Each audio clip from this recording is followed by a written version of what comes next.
Do you have a little too much phone in your life? We certainly do. So San Diego Family Magazine and the Special Needs Resource Foundation of San Diego have partnered with the National Day of Unplugging to bring you 24 hours of unplugged fun.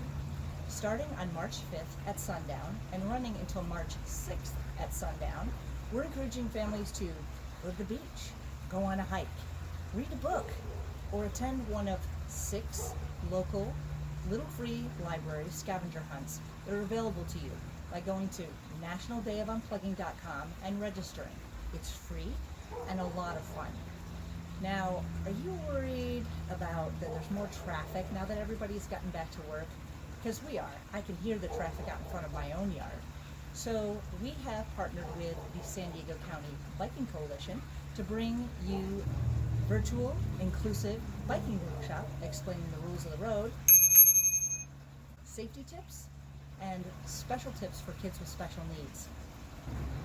You can register by going to sandiegofamily.com. It is on February 23rd from 5:30 to 7 and will be presented in English and Spanish. We really hope that you'll come unplug with us.